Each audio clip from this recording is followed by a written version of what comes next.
Salut les traders et bienvenue dans cette nouvelle vidéo dans laquelle je vous parle de trading, d'analyse technique et du Bitcoin. Si vous êtes nouveau, je suis Tae, un trader pro et je vais mettre à jour avec vous aujourd'hui mon analyse sur le Bitcoin puisqu'en début de semaine je vous avais proposé un trade à l'achat avec notamment des targets à 7600, 7800 et max 7880 et hier nous avons trouvé une résistance à 7870. Avant toute chose, je vous invite à vous abonner à ma chaîne YouTube en français, à ma chaîne YouTube en anglais, à bien activer et les notifications en cliquant sur la petite cloche, à nous suivre sur Twitter pour la mise à jour en temps réel des trades et à nous suivre également sur TradingView pour également toujours plus d'idées de trading. Et enfin, je vous propose de vous abonner à notre newsletter dans la mesure où ce week-end on vous a concocté un petit article aux petits oignons, vraiment un petit chef-d'œuvre sur la price action qui va vraiment vous aider à améliorer votre lecture du prix et à mieux comprendre la structure des marchés et comment les marchés évoluent au cours du temps.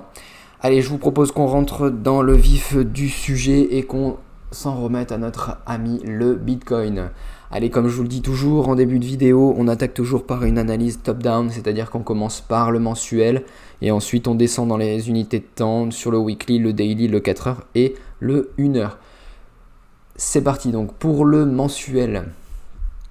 Alors le mensuel, on a pourquoi j'en parle, tout simplement parce qu'on est le 30 novembre et c'est donc une journée de clôture avec donc un nouveau mois qui va ouvrir et donc peut-être une nouvelle accumulation à venir dans les prochains jours, dans les prochaines séances. Pourquoi ? Parce qu'en début de mois, dans le cadre d'une chandelle, comme j'ai pu vous l'expliquer dans une de mes premières vidéos, on a toujours les journées d'accumulation où la smart money entre en position et nous donne donc des informations sur la suite du mois à venir.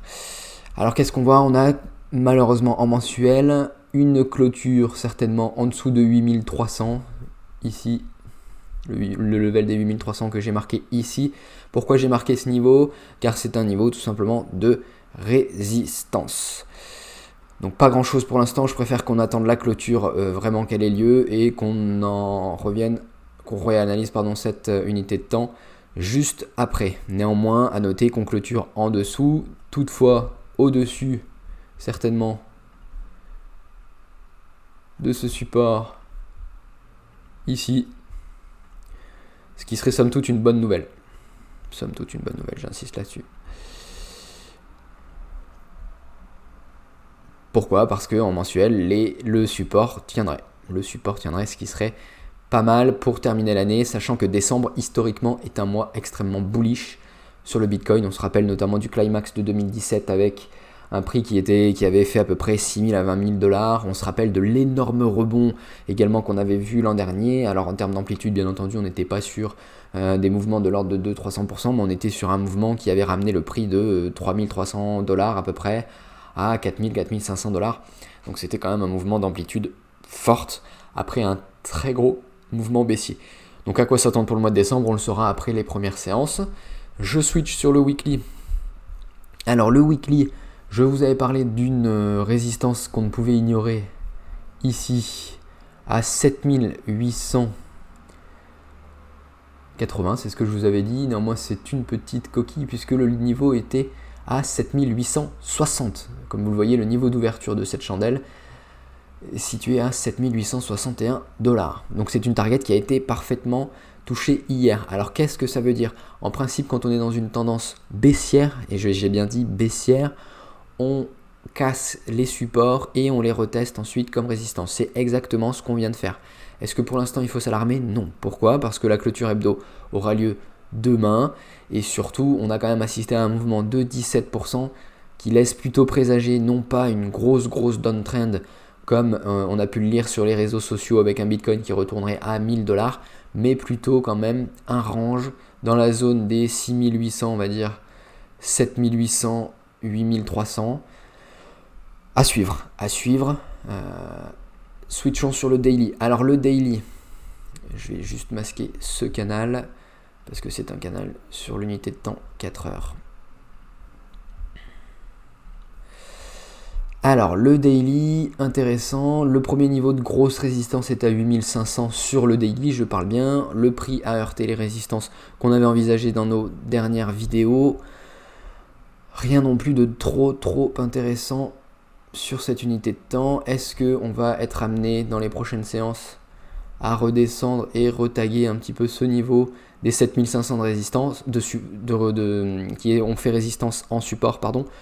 Ce serait pas mal, au moins pour peut-être effectuer une nouvelle tentative dans la zone et après, qui sait, redescendre. Pour l'instant, pas vraiment d'edge sur cette time frame. Allons sur le 4 heures. Alors le 4 heures, vous voyez, comme vous pouvez le constater, j'ai dessiné un canal ascendant, d'accord, canal ascendant avec la borne basse taguée à 2 reprises, la borne haute taguée à 2 reprises. Bon, il n'est pas très bien ajusté, je vais le réajuster pour plus de propreté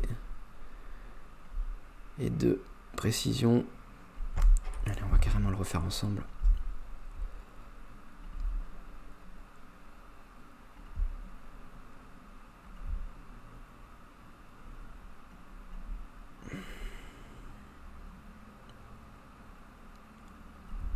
Voilà, c'est pas mal, j'ai toutes les mèches. Non. Mais effectivement, c'était certainement mieux. Voilà, on en revient finalement au canal initial.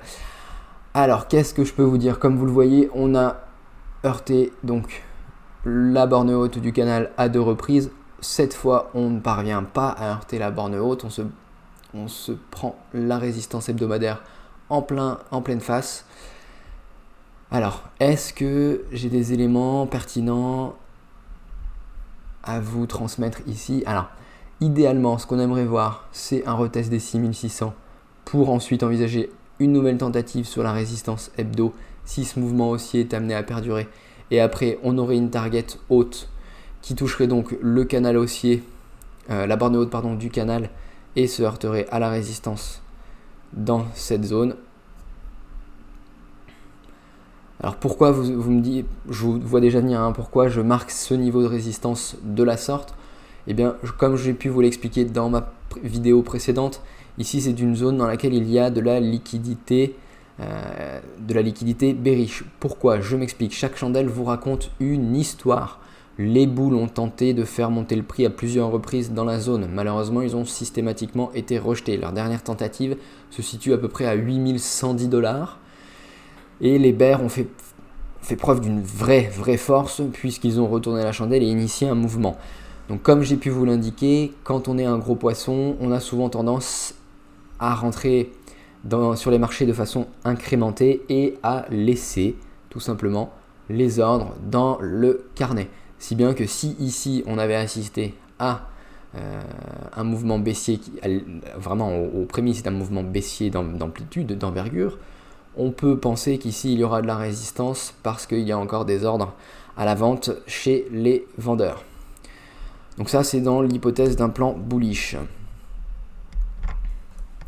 Maintenant, on va remettre les choses en perspective. On est toujours quand même dans une tendance baissière sur les unités de temps importantes, sur les grosses unités de temps. Sur le 4 heures, on a une belle uptrend qui nous a donc fait une première jambe haussière, un retracement, une deuxième jambe haussière, un retracement et une troisième jambe haussière.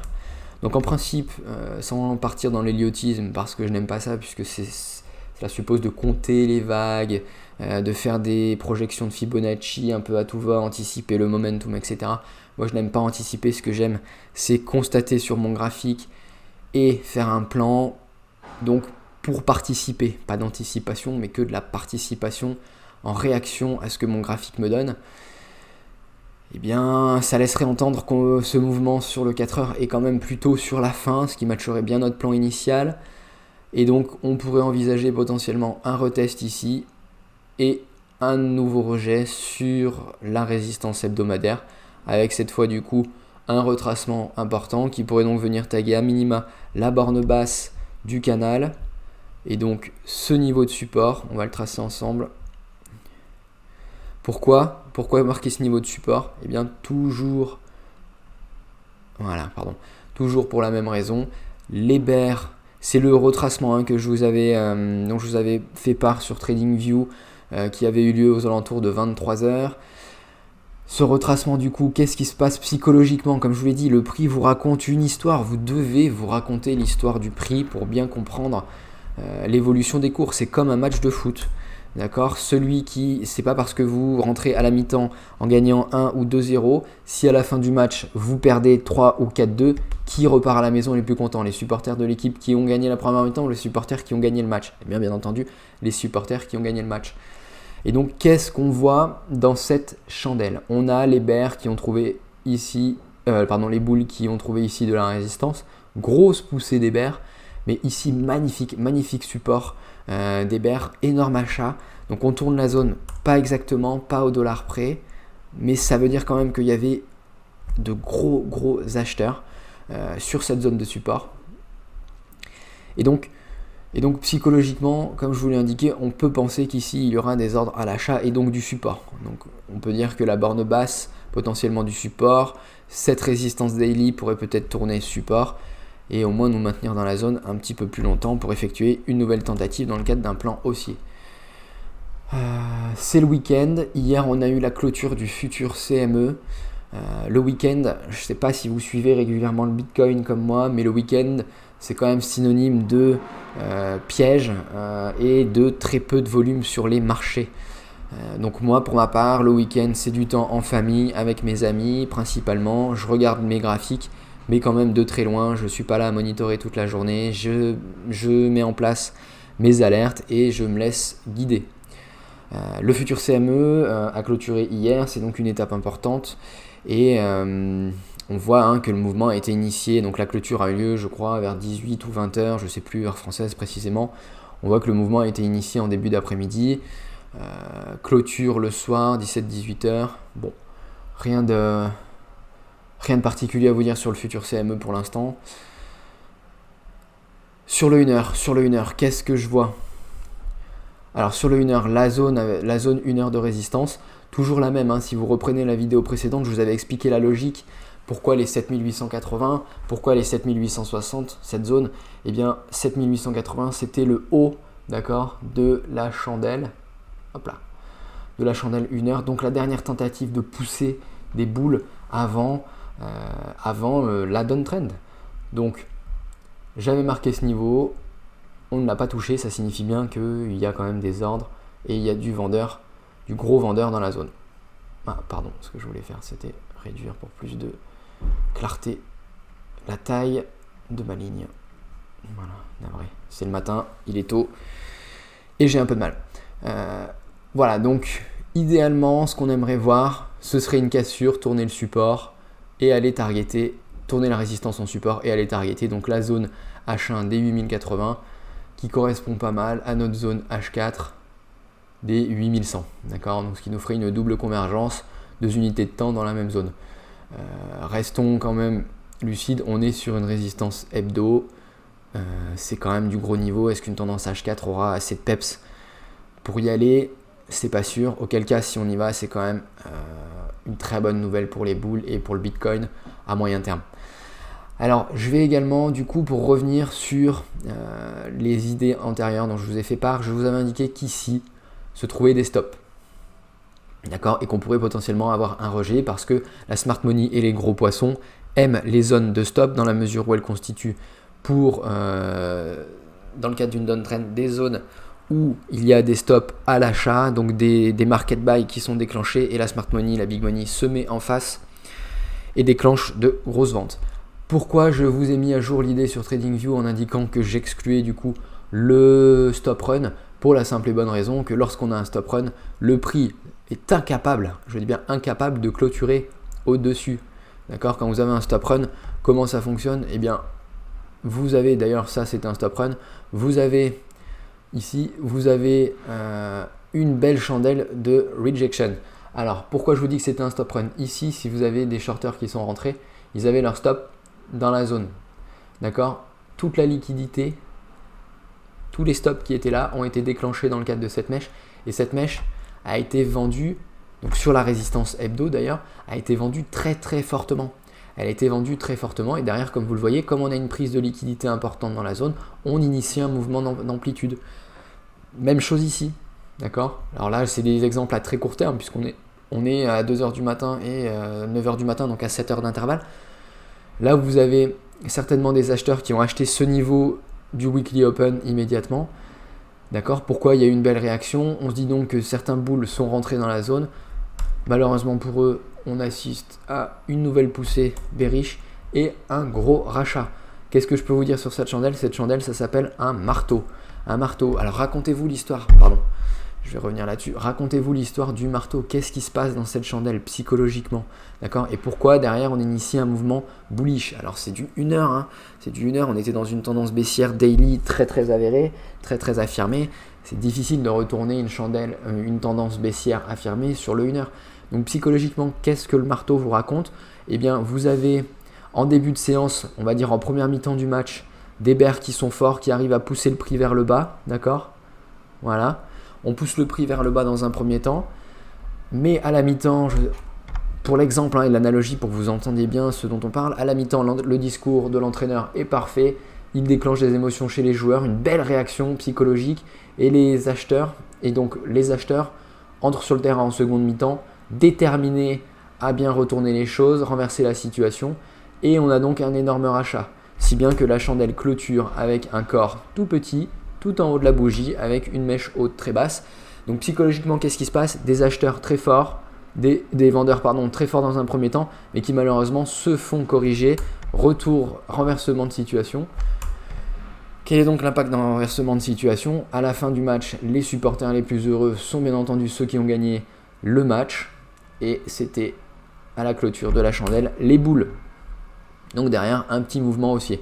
Comme je vous l'ai dit, on ne retourne pas une tendance daily sur le 1 heure, donc derrière on repart à la baisse. Néanmoins c'était un mouvement sympa pour les day traders qui faisaient quand même 7000 $ jusqu'à 7300 $. Donc il y a quand même de quoi faire de bons profits sur une telle chandelle. Voilà, écoutez, si jamais on n'a pas de plan bullish, je vous propose un plan bearish. Toujours en trading, on n'est jamais sûr de rien, c'est un jeu de probabilité, vous devez raisonner en probabilité sur chaque trade, d'accord ? Parce qu'il y a dans le cadre d'un système de trading une distribution aléatoire entre les winners et les losers. Alors entre les trades winners et les trades losers, ne me faites pas dire ce que je n'ai pas dit, je ne parle pas du trader, je parle des trades. Et à l'échelle macro, c'est-à-dire que vous n'êtes pas là pour casser la baraque sur un seul trade, vous êtes là pour faire 1000, 10 000, 100 000 trades. Alors ça dépend, hein, 100 000 trades, il faut vraiment être un day trader, voire un scalper. Vous êtes là pour faire beaucoup de trades. L'important, quand vous vous asseyez sur votre chaise et que vous regardez vos écrans pour vous mettre au trading, l'important c'est d'être là demain et de pouvoir spéculer. Si jamais vous faites n'importe quoi en termes de risk management, vous allez vous faire exploser et demain vous ne pourrez plus spéculer. L'idée, si vous voulez, dans le trading, c'est de s'exposer à la possibilité de gagner beaucoup.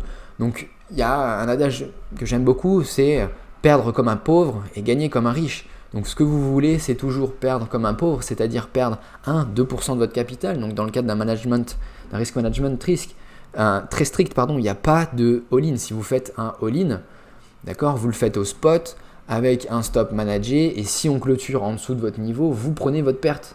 Peu importe ce qu'il en est, peu importe si la perte dépasse 1-2%, si vous n'avez pas placé de stop. C'est d'ailleurs toute la difficulté du stop psychologique. Dans le cadre d'un stop physique, une fois qu'il est placé à 1 ou 2% de perte de votre capital, peu importe ce qui se passe. C'est-à-dire que le plan est invalidé, vous êtes invalidé, point. Tant pis, demain vous spéculez, c'est parfait. Acceptez la perte et on est là pour gagner demain, on a perdu petit, et on est là pour gagner comme un riche. D'accord ? Donc quand on dit gagner comme un riche, ça veut dire laisser courir ses trades gagnants. Donc là on est dans un gagnant, donc pour l'instant, j'ai pris bien entendu des profits, je manage mon risque, et j'attends la suite des opérations, mais pour l'instant c'est une consolidation qui est assez bullish, hein. Il n'y a pas de gros rejets, donc on peut toujours espérer peut-être voir les 8100, ce qui serait top. Alors un plan d'invalidation, pour revenir à ce que je vous disais, un plan d'invalidation, alors quel serait-il ? Eh bien, une clôture, si on n'arrive pas à tourner 7500, 7400, la zone H4 en support, le bas du canal, et qu'on clôture en dessous, on pourra considérer que le retracement, cette tendance haussière en petite unité de temps est terminée.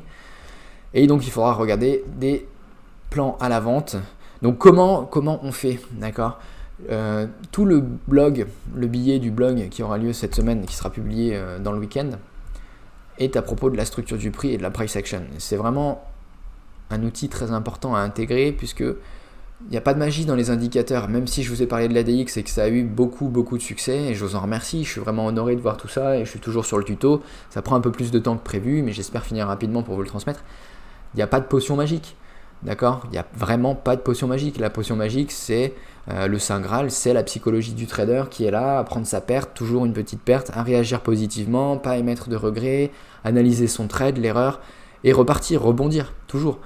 Donc, si, qu'est-ce qu'on pourrait voir? Ici, un tag de la borne basse du canal, on remonte, rejet ici par exemple sur le support, d'accord?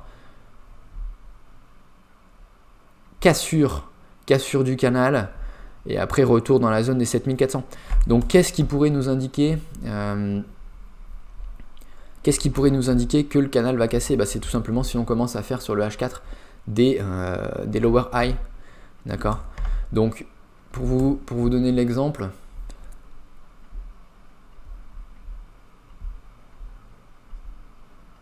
qu'est-ce qu'on voit? On voit un low, d'accord, un high, un low, un high et un low.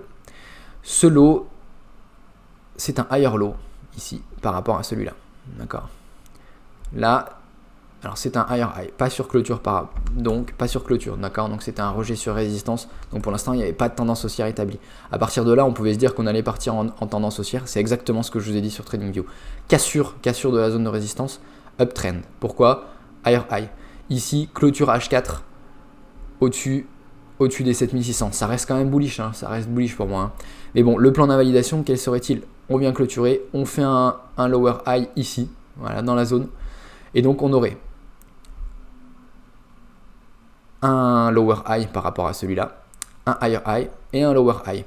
Et donc ça ferait de ce point, si vous voulez, un top local avec potentiellement une cassure ici. Voilà, c'est donc le plan à jouer. Si jamais on sent que ce plan va se réaliser, il faut manager son risque, donc sortir de sa position haussière. Si vous ne sortez pas, à minima, vous hedgez. Pour ceux qui ne savent pas ce que ça veut dire, le hedging, c'est-à-dire que si vous avez acheté vos BTC au spot par exemple, vous shortez l'équivalent de votre position. Donc si vous avez, je sais pas, hein, pour l'exemple, vous avez, 5 BTC, vous prenez une exposition short de 5 Bitcoin. Donc vous êtes exposé à la baisse tout en gardant vos bitcoins. C'est-à-dire que votre spot, hein, il va perdre de la valeur en dollars parce qu'on est à 7700, d'accord? Si on redescend par exemple à 6700, vous auriez perdu 5000 $, puisque chaque pièce aurait perdu 1000 $. Mais dans le même temps, vous avez une exposition à la baisse de 5 bitcoins, et donc vous auriez 5 bitcoins qui vous feriez gagner dans le cadre de cette exposition baissière 1000 $. Donc vous êtes neutre d'un point de vue dollar, donc pour la valeur dollar de votre portefeuille, ce qui est un bon plan. Allez, petite analyse de l'ADX pour toujours vous donner du contexte. Alors qu'est-ce qu'on voit? L'ADX, elle nous confirme le début d'une tendance haussière ici, comme anticipé avec la cassure de la résistance et le crossover dont je vous avais fait part dans la vidéo, du momentum bullish sur le momentum bearish. Le momentum, on voit bien qu'il est venu faire le retest du support sur le retracement ici, et les bears ont été incapables de reprendre la dominance, c'est-à-dire que le support a tenu. Super. Et ça continue, donc le momentum bullish qui nous fait peut-être une petite divergence, non pas tout à fait, mais on voit bien quand même que le momentum bullish ralentit et que la résistance hebdo fait quand même bien son travail. Et on voit une ADX rising qui nous indique qu'il y a potentiellement une tendance. Est-ce que cette tendance est forte? Non. Pourquoi? Parce qu'on est en dessous du niveau objectif de 25. Donc à partir de là, on reste quand même conservatif dans la prise de profit.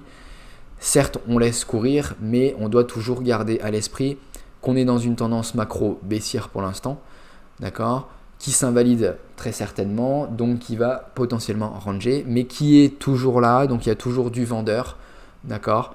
Donc, on manage les profits, on prend des profits et on manage son risque. Qu'est-ce que je peux vous dire d'autre? Je crois que c'est tout, j'ai terminé pour cette vidéo. Si vous avez des questions, n'hésitez pas à m'en faire part dans les commentaires, dans les messages privés. Honnêtement, je reçois plein de mails d'encouragement. C'est juste génial. Je vous remercie vraiment. J'ai bien pris bonne note de vos messages privés, hein. Notamment vous me demandiez plus de vidéos sur la liquidité parce que certains d'entre vous avaient visiblement apprécié cette approche des marchés. Alors c'est pas une approche que j'ai inventée, bien entendu, c'est une approche qui est réelle, qui est contextuel, qui vous fait part de ce qui se passe réellement dans les marchés, qu'est-ce qui drive les marchés. Et certes, c'est les émotions humaines, bien entendu, c'est les émotions humaines qui drive le marché, mais derrière, vous avez des gros poissons qui remplissent leurs poches et leurs ordres. Alors, big money ne veut pas spécialement dire smart money, hein. Attention, c'est pas parce que vous êtes richissime que ça fait de vous un investisseur intelligent. Il y a des façons de manager le risque, il y a des façons d'entrer en position de manière incrémentée, et la plupart quand même des gens qui sont riches sont bien épaulés. C'est pour ça qu'on revoit toujours les mêmes schémas sur les marchés, et ces schémas on vous les a décrits dans le billet du blog de cette semaine. Voilà. Écoutez, j'ai pris bonne note de votre volonté d'avoir le tuto sur l'ADX au plus vite. Je fais de mon mieux pour vous le publier également au plus vite. J'ai reçu également des demandes de la part de traders tout à fait débutants pour faire un tutoriel sur TradingView. Alors du coup, j'ai proposé à mon pote indien de faire le job. Donc c'est lui qui le fera dans un premier temps en anglais. Ça devrait arriver là tout de suite en début de semaine. Je ferai en sorte de, à les minima, sous-titrer correctement la vidéo en français, et puis si le tuto marche bien, que c'est encourageant et que vous débutants vous appréciez la vidéo, on pourra potentiellement refaire une ensemble en français pour plus de confort. N'hésitez pas, si vous avez des demandes, à me les adresser en message privé, et surtout à m'encourager, ça me motive vraiment à faire toutes ces vidéos daily. En tout cas, demain je vous laisse dans le cadre du blog et de la revue hebdo des marchés avec Cyr, donc qui est mon pote du Subverto. Revue complète des marchés, donc les marchés des cryptos, les marchés traditionnels, les indices, le pétrole, notamment le pétrole qui s'est magnifiquement cassé la gueule avec un short suggéré ici dans la zone. D'accord, donc c'était vraiment aussi une super entrée, et vous voyez la DX qui explose, la DMI- qui explose. Voilà, donc on couvre tous les marchés. N'hésitez pas à nous faire part si vous avez des demandes particulières pour certaines analyses de pièces, de coins qui vous branchent bien. Allez, à bientôt pour une nouvelle vidéo. N'hésitez pas à liker surtout et à vous abonner. Merci, à bientôt. Si vous avez trouvé cette vidéo utile et qu'elle vous a plu, n'hésitez pas à lui donner un pouce vert et à la partager avec vos amis. Si vous avez des questions sur ce que nous avons couvert aujourd'hui, laissez-les dans les commentaires et je vous ferai un retour rapide, ou mieux, je les traiterai dans une prochaine vidéo. Et enfin, pour toujours plus de contenu éducatif sur le trading et notamment le trading du Bitcoin et des cryptos, cliquez sur la vidéo proposée qui s'affiche en bas à droite de votre écran. Merci à tous et à bientôt.